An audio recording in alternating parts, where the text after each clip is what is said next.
ka-sisters, ngayon ay magluluto ako ng umagahan namin. So, may saging kami na natiba dun sa garden. At ito yung saba. Ayan, lalagain ko lang siya. Naputol agad. Lalagain ko lang siya kasi masarap to sa umagahan na may kape. Ayan. Tapos, may dilis ako dito na lulutuin ko lang siya sa ngagin. Ang tawag sa amin ay nilagpang. Dahil marami akong kamatis. Ang nilagpang ay sagana sa kamatis at sibuyas. At ito namang itlog ay lulutuin ko din sa purong may kamatis. Ayan.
Lagyan natin ng patis para magkaroon ng masarap na lasa. Sa kamatis pa lang ulam na. Bango.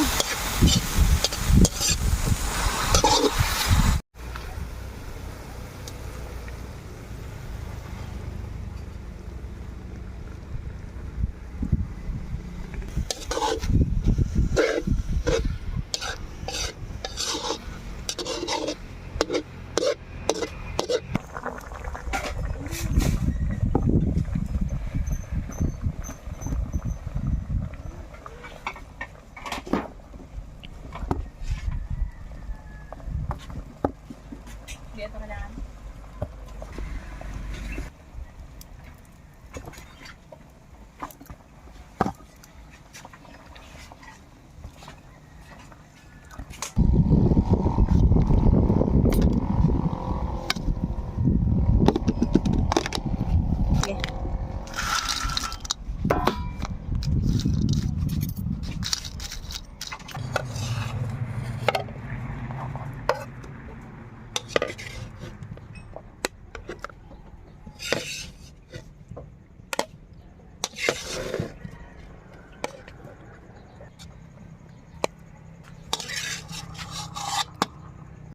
So ito yung tinatawag sa amin mga ka-sisters na nilagpang.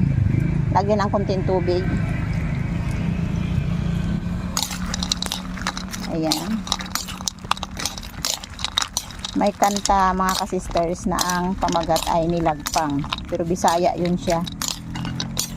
Dilis yun at saka kamatis at sibuyas.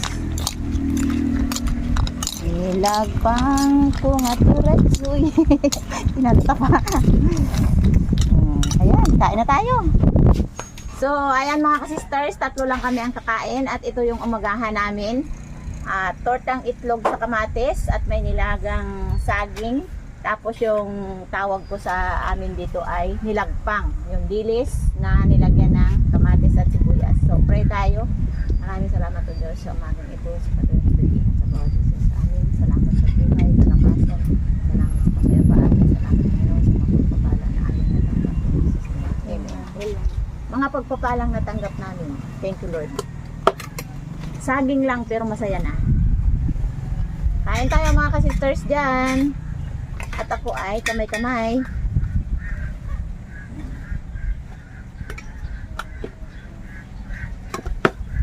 Hindi namin kasama si Kamister, mga ka-sisters, kasi ay inatake siya ng reflux acid. Mataas na reflux acid. Mataas talaga. Basta reflux acid yun na yun. Hindi sa kanya pwede yung dilis. Siguro yung itlog na torta pwede. Kain tayo. Simpleng ulam lang pero napakasarap na to. Bakit si Aya nakangiwi? Masakit ang ngipin? Kaya mo yan. Ano? Tanggalin natin ngipin mo. Alam mo matigas. Ano? Alam mo matigas ba siya nga? Magkaling ka lang muna. Huwag ka muna ng saging. Same lang yan. Makakagat ko pa din yun. How many days in months mo iindahin yung ngipin mong nakausli? Nabiak kasi yung ngipin mo? Nabiak? Siguro. Kaya nakausli? Maghahanap ako ng ano? You know? May best grip si Tito mo talit eh. Ganyanin natin yung ngipin mo. Hindi yun, no? Yung pang kuskus ni Mama. Yung liha? Gaginik eh. Tulad ba yun yung nag-crack? Masarap ang aming umagahan. Nag-track kaya? Ano ba yan? Ano ba yung nag-crack? Kamatis. Pag marami talagang mga kamatis mga ka-sisters, marami kang recipe na nagagawa. Yung isang bilao kong kamatis eh, konti na lang natira. Sarap. Malasa.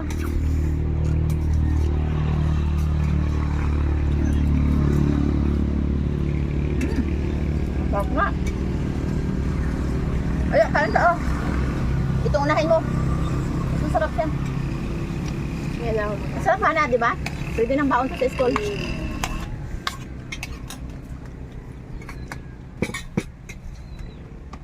Si Hana, pag naka-front sa camera, parang supla-suplada. Ganyan talaga ang mukha ni Hana na. Parang suplada talaga si Hana. Maldita. Kahit nakangiti, parang mukhang maldita pa rin. Parang yung tumatawa sa sayo. Hindi ko tulad kay Aya, bungis-ngis. Si Hana naman ay mabait, lalo pag tulog. Kalawit ang dila. Out of topic. Out of topic. Ayaw talaga ni Hana pag-uusapan. Hindi nga, kahit ako nga, maldita nga ang mukha mo. Tingnan mo ba sa salamin kung paano Baka salamin ako, te. Tingnan mo sa salamin yung mukha mo. Kung anong magandang expression sa mukha mo dahil bawat ikot ng mata mo para kang galit na galit. Tapos nangyari siya sa ginapanood mo, ka-text na. Naka-text na. Ayun din na, yung nag-ano ng 100 na yun na pera.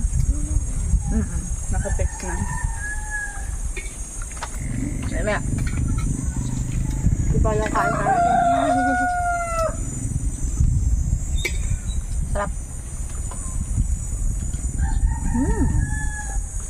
Kape, ang katapat nito. Yung nga sabi eh, hanap. Magbili ka ng kape kay lola mo. Simplahan mo kuya. May kape pa dun sa green. Wala na. Wala na. Pinakailalim. Dami di ba yun? Ihakot ko na yun taas. Yan, manok. Yung masarap nga. Sarap di ba? So dito sa ano? Baon sa school. Lemon. Alam mo, pag ganitong ulam niyo sa school, Masarap na siya, nutritious pa. kasi loaded siya sa ano? Kamatis. Vitamins. Kasi yung kamatis, ang daming, ano yan, dami kang makuhang vitamins dyan. Ay, plus itlog pa. Okay mga ka-sisters. Si Aya, nagpasimula pa lang bagal kumain. Masakit ang ngipin. Nangon si Mission, pero kahit si Aya ay parang nangungumission, pero parang nakangiti pa rin. Hindi katulad kay Hana. Joke lang. Joke. Si Hana. Seryoso talaga si Hana. So, ayan mga ka-sisters. Thank you so much sa pagsubaybay niyo po sa amin. Ayan, bye-bye. Bye-bye.